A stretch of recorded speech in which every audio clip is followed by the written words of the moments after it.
Hello, I'm Suzanne Schneider, a resource teacher at Henley High School.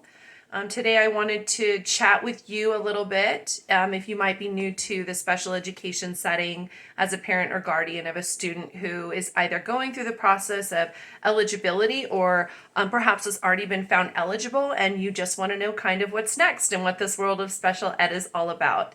So today we're going to cover the referral, evaluation, and eligibility processes. Talk a little bit about the components of an IEP or individualized education program. You'll hear that acronym IEP a lot.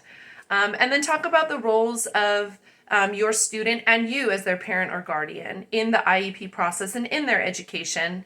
And then talk a little bit about the communication expectations that you can have going forward between you and me and the school and any other service providers that might be involved. But before we dive into all of that, I just want to address my ethical responsibility as a teacher, and specifically a teacher in special education. I believe that all students, all people, are capable of learning. And that really drives a lot of my interactions with my students. Ethically speaking, what this means as a teacher is that I want to give my students the tools they need to succeed and then step back, allow them to use those tools and see how that progress is naturally progressing based on their abilities.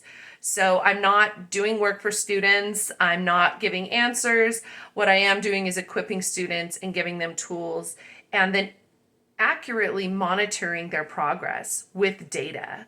So everything is very objective in terms of progress monitoring and how we can measure development, advancement, academic and functional progress. So I'm happy to discuss any of that further when we meet in person. I just wanted to lay that before you today. So let's talk about the referral process. Parents and teachers can refer a student if they believe that student might have a learning disability. On our end, when we refer from within the school, there is a team of school personnel that begin to gather data about this student. So at this point, assuming that some of the interventions have already occurred. So for example, we see a student struggling with reading, so we might try some new techniques, helping them do some word mapping, chunking sentences, doing some sort of best practice, but also individualized instruction for this student within their general education setting to see if maybe some of these interventions can help to give them skills to read at grade level. If we've tried these different sort of tiers of support and they haven't made an impact, they haven't helped the student progress with their reading, then we might have a referral to a special education evaluation. So that referral process comes into the school and then we move into the evaluation phase. During that phase, we are gathering information about the students' grades, their different state or district-wide assessment scores, classroom behavior, and in addition, things like health history. Is there a traumatic brain injury? Is there some type of maybe infection or something that happened earlier in life that is causing some type of impairment? Have there been events, traumatic events that might be affecting a student's progress in school? So we gather this information. We perform a variety of different evaluations. We have a lot of tools of evaluation. You might hear words like the BASC or the Conners or the Wyatt, and these are tests that help us to determine if a student is functioning at grade level cognitively, if they have some of the basic math skills, able to read at grade level, etc.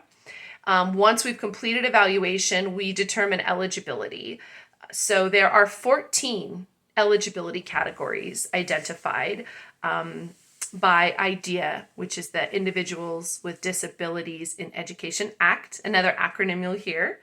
And there are 14 categories. So specific learning disability, other health impairment, deafness, orthopedic impairments. There's 14 different categories.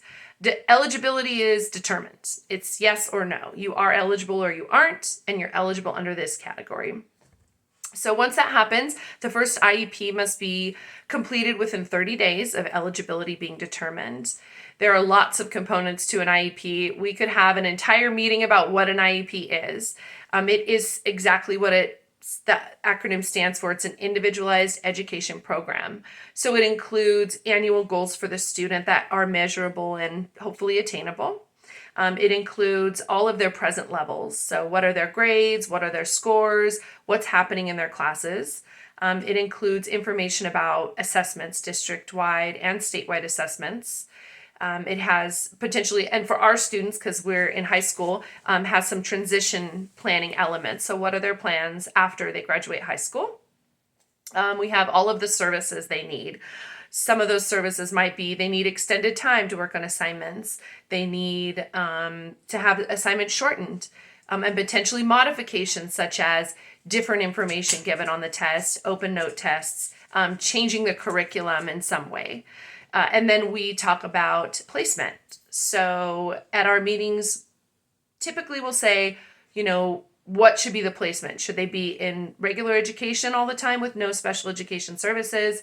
Should they have a combination of general education with pull-out services for resource and special education? Or are there other placements that we need to discuss as well? We agree as a team. I think it's really important for students and parents / guardians to be involved in the IEP process. A student is an expert on themselves. They know what they're doing in class. They know the accommodations that are working for them. They know where there's something missing. So they really can, add a lot of light to what we're discussing in terms of, it's about the student, right? So discussing what that student needs. And also parent involvement, because parents also have insight for this person their whole life. Potentially, what they've been like growing up, challenges they faced in the past. Parents see what happens when the student is not at school, and that can also give a lot of information, can really inform the team about best practice decisions for this student with a disability. So it's crucial to have students and parents involved in this process. We value that greatly. So what to expect for communication? You will receive a written progress monitoring data sheet every 6 weeks. Our grading periods are 6 weeks long, and we collect data throughout that 6 weeks. And at the end of 6 weeks, we do a written progress report. And then we also have a parent-teacher conference. So I really encourage you to come in on those days. It's a time for us to interact in person. Bring your student. You can see the classroom. You can see the tools and that they're using, the skills that they're learning. You can see some of their work samples. So that's really helpful. And if, I pledge on my end that if I see something isn't working or a student begins to struggle in a new area I hadn't noticed, their grades are slipping, attendance is a concern, I will always reach out to parents. So you can count on me for that. And I look forward to getting to know you and your student a little bit better. And we're in it together. So we're a team here. And I look forward to getting started.